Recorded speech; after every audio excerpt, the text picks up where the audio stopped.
First word. Not even a damn or hell.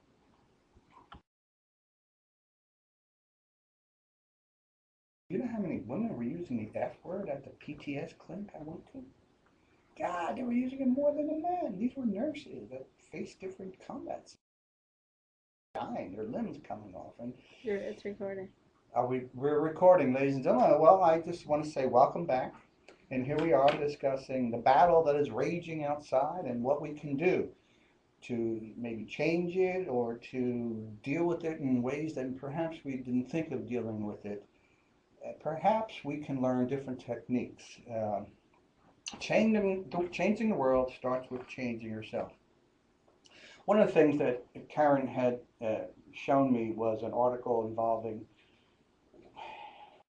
the world. And many of us tend to look at the world as an unchanging, static, uh, I don't know, what do you call that when you paint a canvas? And it's not.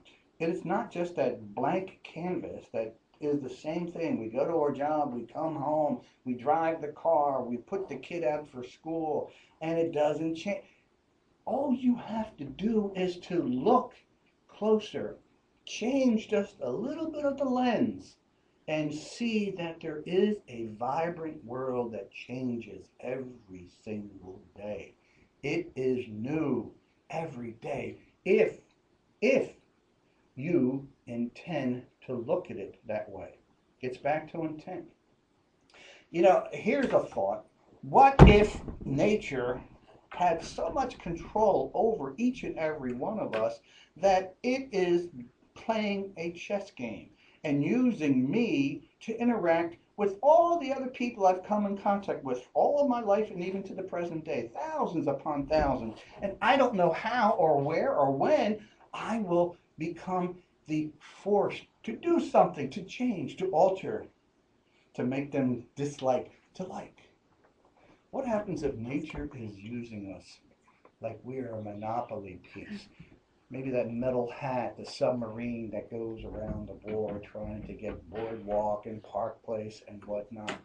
What if nature has that type of direction and all we have to do is to ask whatever we believe in, the force, nature, the creator, the Buddha, I don't know, the Muhammad, that force out there.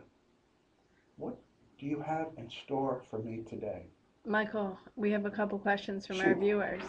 Go ahead. Basser Mutar asks, what kind of control does nature have? Is it good or bad? And what if I don't want to change? Okay. What control does nature have? Is it good or bad? Nature does only good. It's our perceptions that filter the reality, and we, at a given moment in time, label it either good or bad. Um, what if you don't want to change?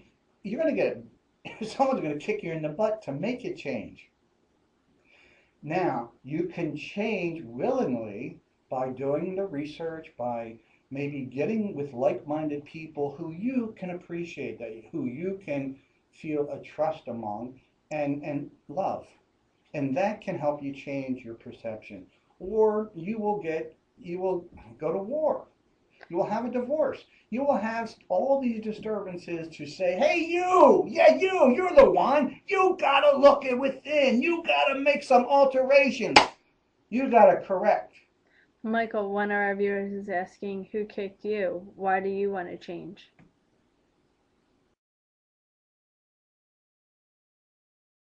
You know what friendly fire is?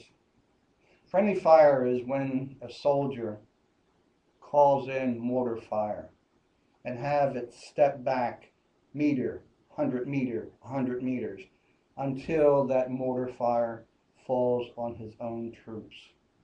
That's what I did, and that is the guilt I've been carrying for 40 years. That's the shame that I opened to this past week, and I have never discussed it before in my life.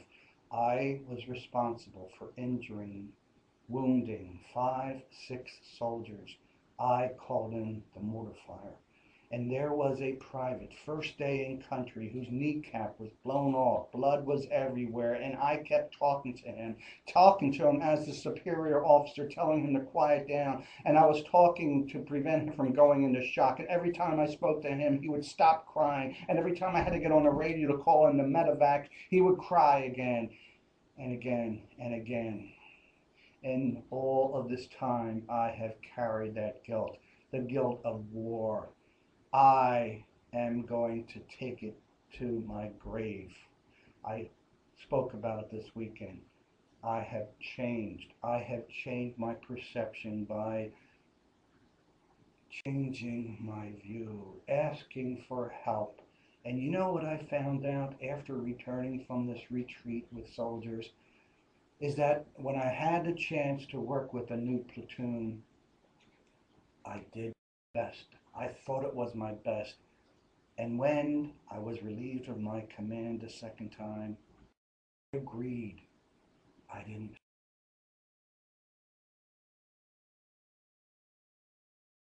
that on their backpacks, and they disobeyed a direct order by the company commander, and I had to face and tell them, go into the field, go into the helicopters. And when they refused, I lied.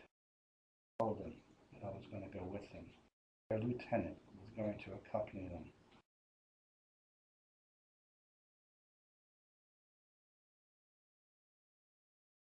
And when I had called upon a force higher than me, there was a memory that came up from within me. And that memory was when I served as a mortar leader in the last part of my military career. I don't know what I did, but must have done something right. Because when I was leaving Vietnam, squad leader came up, called me to the top of this hill. It was a fire base. And they gave 21 gun salute. Michael, some questions. My One, perception changed, and I thank the Creator for helping me. Yes, question. well, my question to you was going to be who or what do you ask for help? And that kind of links together with a question from one of our viewers who says, how do you know you are on the right path? Good questions. Who do I seek? I go within. I go within and I try my best to touch what I call, I don't know, soul, a divine spark, that place in the heart that kind of has awoken. And I know that it's good. I can feel it. I can't intellectualize it. I can't put it on paper, but I know it. And you know it when you hear it, when you feel it. It has that ring to me, to everyone. And when I get to that point in the heart, inside of me, I know I'm in communion with a force much greater than myself, but it is part of myself. Now, how do I know this? Something I read. Again, the wisdom inside nature, W-I-N. The wisdom tells me that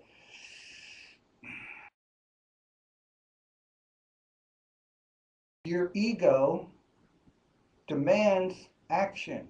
We take and take and take to fill up our ego, but we don't get any blessings back. We don't have fruit. We get nothing but the fruit of the poisonous tree. It is not following nature. When we are following nature, there is a blessing. There is something. There is joy.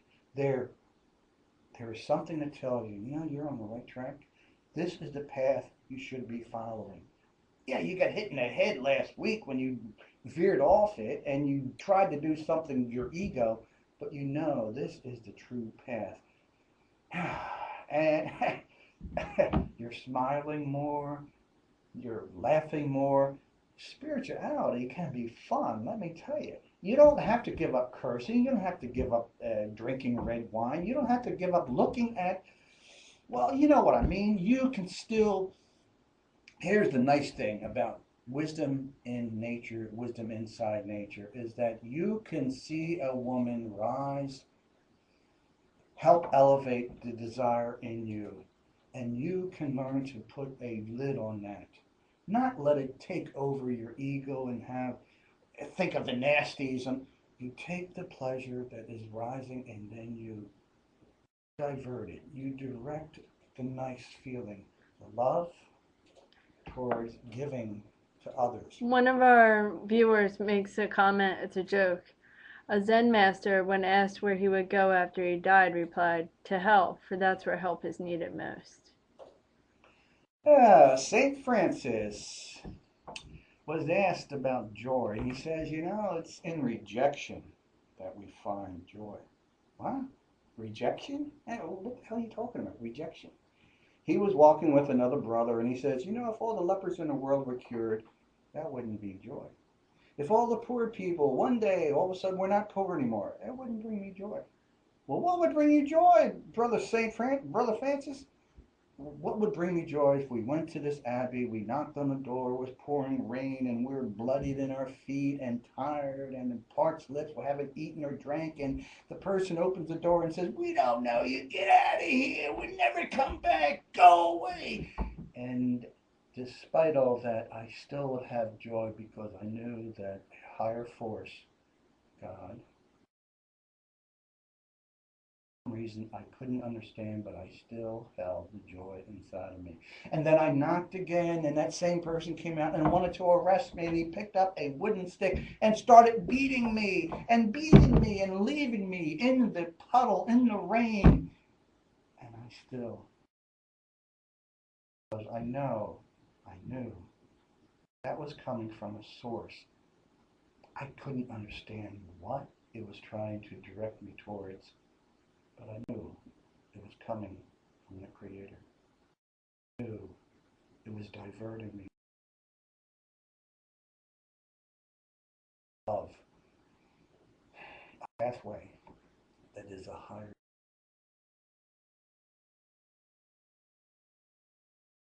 That was one of the other subjects that Karen McKay has suggested. A higher consciousness. What is consciousness? Now, we have some definitions here that Karen had come up with. Consciousness is an awareness. Consciousness is a subjective viewpoint. I like to think of consciousness as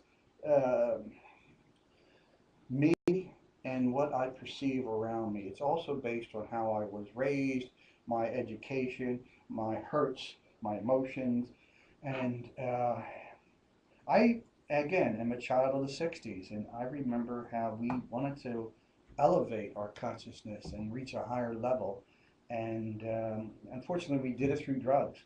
I'm reminded of Timothy Leary, the Harvard professor who gave us the phrase turn on, tune in, drop out.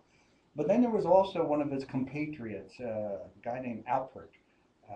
He was another psychologist, a Jewish fellow, who went to the spiritual aspect. He changed his name to Ram Dass and became very spiritual. And there's a following. And I went to this place, Omega Institute, this past week for these Vietnam veterans dealing with post-traumatic stress, and we dealt with meditation. Well, lo and behold, there was the Ram Dass Library. And you may not want to follow or even get into that type of philosophy. And I do view Buddhism as a philosophy, not as a religion. I see that it can be incorporated in any other walk of life. Catholicism, Sufism, Judaism, some people who, what is it? What they call Kabbalah, Kabbalist or something like that. I haven't heard too much about that lately, but any form of religion, even Episcopalian. And so you can take what the Buddhists offer, and that is if you don't like what you hear, leave it, go someplace else.